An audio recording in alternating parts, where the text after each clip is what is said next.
I'm back in Seattle. It's been 6 months since April and I broke up. I'm back, but not for the reasons you'd expect. Yes, I'll likely see April today for the first time in 6 months, but she ain't the goddamn reason I'm back. Let's get that damn straight. Last week, Henry, April's father, Veronica's husband, died of a massive heart attack. The news hit me really hard. The day before, we talked and joked about what would happen if the L.A. Rams ever faced the Dallas Cowboys in a Super Bowl, and now, well, Henry's gone. I won't ever have one of those chats again, and as one famous rapper sang, things will never be the same again. This world is a darker place. My heart is in turmoil. Anyway, it's Henry's funeral today. I'm back, so I can offer my condolences and return to Texas. My tickets are booked and ready for me to use. My cab pulls up at Veronica's house. The old gate I fixed back when is off its hinges. The lawn looks a tad overgrown. The American flag, which I perched on a pole, is also missing. This place ain't the same as it was. It's sad. Breaks my heart a little. My heart breaks, people. I'm in a nightmare. I either need to wake up or I'm gonna die. I knock on April's door. 15 seconds later, the door opens. Jeremy stands there. He's in all white shorts, a shirt, and shoes. He looks like Pete Sampras at Wimbledon. This confuses me, but because today is Henry's funeral. This family has a lot of explaining to do. Yeah, well, I imagine we do. Jeremy smiles. You better come in. I step into the house as Jeremy moves aside to let me in. Mom, Dan's here, and he looks pissed off. Veronica walks downstairs. I'd love to chat and enjoy the show, but sadly my husband and I have our adoption interview today, so bye. Jeremy walks past me and takes off running. I turn to leave as Veronica reaches the hallway. Veronica kicks the front door closed to stop me from leaving. Apparently I'm going nowhere. Dan, you know where the couch is. You and I need to talk. I've got nothing to say. You tricked me into getting me here. Yeah, well, I had my reasons for doing that. I'm leaving, Veronica. We can do this the easy way or the hard way. I laugh. Out of interest, what's the hard way? I grab you by the balls and tug you into the living room. So what's it to be? Yeah, I'll play ball. Veronica leads me to the couch. I take a seat on the couch and she takes an armchair. Can I get you a drink? Our drinks cabinet is fully stocked these days since you haven't been here to drink it all. I'll refrain from the drink, thank you. I have a question. I need you to answer truthfully.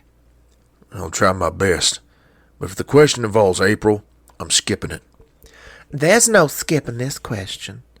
It's a simple one. So answer truthfully, or I start kicking balls. I'm starting to hate this experience. Well, that makes my day. Do you still love her? Do you love April? I can't answer that. Why not? If I answer it, there's a chance I'll want to think about her. If I start thinking about her, I know I'll want us to get back together. And for me, that's a face worse than death right now. I'm not dying because of April. Is you two getting back together such a bad thing? You two belong together. You're like two cute dogs eating the same line of spaghetti. I don't know what you're trying to pull here, but you're making me hungry. Why don't you want to fix this? I would. But April and I have two conflicting thoughts on what we want out of life. What are they? You let me know. You won't be able to help us, Veronica. Start speaking. Look, I told your daughter I wanted a family. I told her about my dream to have one. She told me she didn't see that future for herself. I wanted us to work on our differences. She refused, so I left. Yikes. Look, if April and I aren't on the same page, we're a car with no petrol. We ain't going nowhere. We're stuck. Veronica laughs. What? What's funny? You'll see. Look, I know what you wanted to achieve, but it ain't happening, Veronica. April and I aren't getting together, and that's final.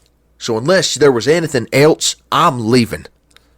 Have you ever considered that my daughter wants the same thing as you do now? Why? Why? What's changed? The door opens and April walks in with the mail. Mom, what's wrong with people? Why can't they read the goddamn stickers on my car dashboard? There's a baby on board, morons. Read the goddamn... April walks into the room and sees my back.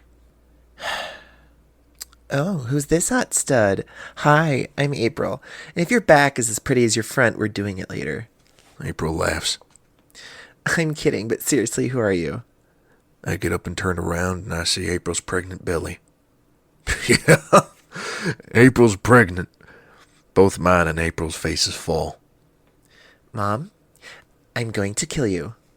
Who's the father, April?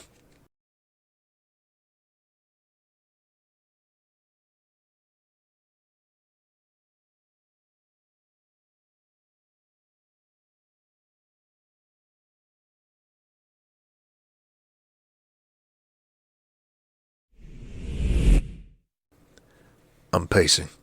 April and Veronica are sat down. You're 6 months pregnant. Yeah, that's correct. I told you. And I'm the father. No, John Cena is. Were you cheating on me? You need to look up pop culture. So I am the father. Yes, she's willing to do a DNA test on the baby when she's born to prove it. It's a girl. Oh, my God. Are you dumb? You just heard she was. April, why didn't you tell me sooner? Slipped my mind. A baby is a big thing to slip your mind. Yeah, I think I know that weirdo. So why did you keep me away from my little girl? Whoa there, cowboy. This little cutie pie in my stomach is my baby, not yours. You don't get to be all possessive of her because you're a father. Sugar, I think he does. My baby, not yours. Are you a child? Listen, Dick, don't you dare think you can waltz back into my life and just be part of it, okay? You can't. Did you consider an abortion? Why are you bringing that up? Do you want our kid? I do. I'm just trying to work out what happened to change your mind about motherhood. You were totally against it. April opens up her handbag and takes out a scan photo. This photo made me fall in love with our baby. She offers it to me. I take it and look at the photo. This is mine, yes? And I pocket the photo. I have plenty. April, I still can't believe you're having my child. That's my flesh and blood. We made that child together. For about 5 seconds, if I remember correctly. Oh, sweetheart, no one on the planet would believe that. April, she's my flesh. You need to know I'll be looking for shared rights for my kid. I don't want visitation. I want shared custody. I'll do anything to fight for that, and you can't stop me. You'll never be able to stop me. Stop going all caveman on me. It's so freaking annoying. Guys, what are the next steps here? Because I've got to tell you, this lover's tale's getting stale fast. The next step is Dan's leaving our house right now, or I call the police. Dan wants to be part of his child's life. You complained a dozen times that you don't want to raise this child alone. So what's the solution? What do you both want? I want to be a part of my kid's life, at the very least. That will happen over my dead body. Don't play with me, April. I'm not. You'll never be part of our lives. I walk to the front door. I open it and walk out of the house. I feel you're going to live to regret that decision. Of course I won't. Outside, I grab my cell phone. I make a call to Mark's brother. He's a lawyer specializing in family law.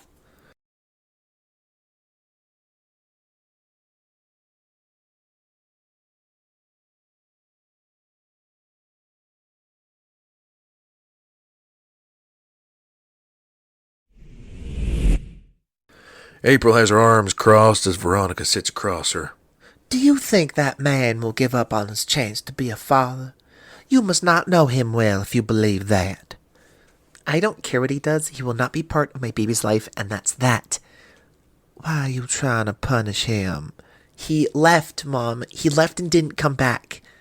You played a pretty big role in why he left. You pushed him away. You made him think you didn't want a future with him. You left him with no other choice but to act. So he acted, and you brought this pain upon yourself. Yeah, well, if he cared, he would have fought for me. A true man fights until the bitter end for the person they claim to love. He didn't. Dan's a coward. Once again, you made sure no roads were left for him to travel down. You're as much to blame for this catastrophe as anyone is. Hold your hands up. Mom, I'll repeat it. He's not going to be part of our lives. That's final. Please don't make me dig my heels, Mother. Sweetheart, he needs a second chance. We all make mistakes. It's how we bounce back from those mistakes that make us who we are. Dan wants to commit to you and the baby. For the love of God, give the man a second chance. He hasn't exactly said he wants us to be a family. Yes, he has. Or at least in his body language did. I was too distracted. He has a hot body right now, and my eyes kept lingering on his crotch. Not that you needed to know that. Mom, your cheeks are turning red. Veronica coughs and focuses. Sweetheart, give Dan a second chance, or I promise you'll regret it the rest of your life. Ugh, I hate it when you talk sense. Now, Dan will be back. You need to patch up this mess. You need to rebuild your relationship. I'm not doing anything for that man. April, you need to focus on the future. Your future is bright, so grab it before it's too late. Have you got that? Whatever, Mom. Great. I'm in a serious need of a holiday after this situation is handled.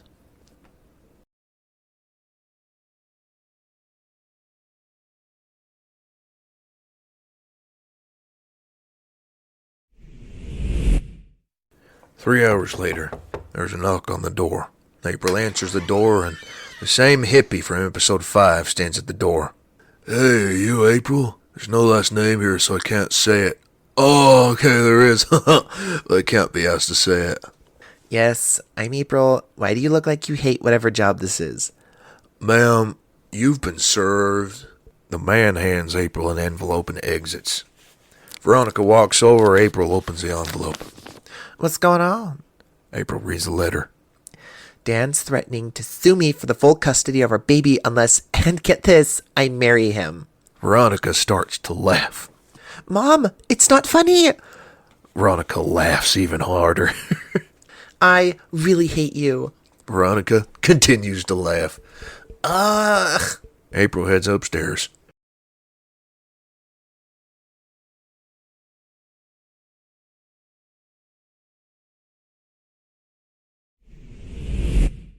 Veronica let me into the house. Mom, is that Dan? Yes. April enters. Get out. You have the cheek to be here. You were denying me from being with my family, April. I had to act, and I did. We're getting married, April. This isn't the 18th century. You can't force me to do anything. I can with a kiss. You'll melt instantly. Try it and see what happens. Look, we're not getting married. I mean it. April, we are. Get used to the idea. I'm not doing it. You can't force me. This isn't Saudi Arabia. I have rights. April, I'm done debating this. I love you. You love me. This conversation is done. Give me your finger, please. Mom, are you hearing any of this? Yes, and it's the best day of my life. Ugh, stop talking. April, please give me your finger. Why the hell would I do that? You'll do it because I want to do this. I kneel and pull out a ring from my back pocket. And Veronica laughs. April, I love you. I hate to admit that, but I really do. Since I left, you've been the constant thought in my mind. You've been the one woman I wanted to be with. That's actually the nicest thing you've ever said. I can't for the life of me see a future without you. You mean the world to me, so I'll ask this. You're such a menace. I'll ask it one time. April, will you do me the honor of marrying me? Veronica looks teary. April looks indifferent. I grab her hand and slide my grandmother's old wedding ring through her fingers. With that, April smiles. Well, it is a good ring. I get up and kiss April. She kisses me back. She melts. She releases me. She looks teary and worn down. What's wrong with me? I thought it was stronger than this. I'm pathetic. You're in love. This is what love is. If it is love, then it's twisted. I laugh, and she kisses me again. Mom, you need to leave the house. Dan and I have a lot of making up to do. Excuse us. April takes my hand and leads me upstairs. Just so you know, I'm still pissed off about being served. You tried to deny me what was mine, April. Stop being possessive. I'm yours. Always yours. You made that clear enough times. Great. Glad to have that settled. Oh, and one more thing. What now? I want 3 more kids after this first one. I will smack you if you don't stop talking. We reach the upstairs hallway and we enter April's bedroom. April kisses me, and I kiss her back.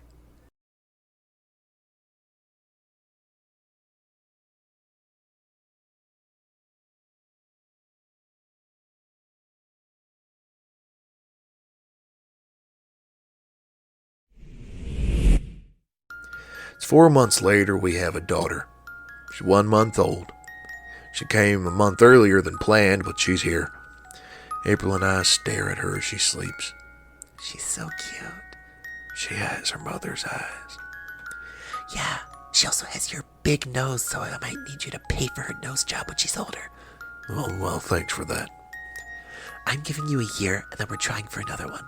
Seriously? Yes, mister, I want a big family. I laugh. I can't wait for Scarlet, Mark, and the kids to meet Elsie. So you know, our kids is way cuter than theirs. Not with that, no, she's not. April smacks me on the arm. Ow! You just admitted she needed a new nose. And April laughs. I love you, Dan. I probably don't say it enough, but I do. I love you too. April and I kiss. And we look at our daughter with pride. On this delightful moment, we sound out.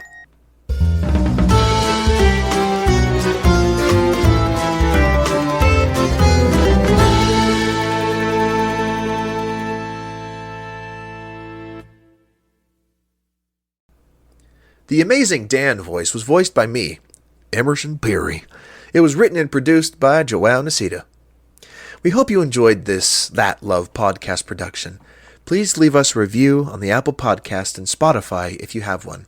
Also, please subscribe and follow us on your favorite listening app. We're also active on Twitter at ThatLovePod. Thank you for making this series so unique. We can't wait to bring you more exciting projects here on That Love Podcast. Thank you.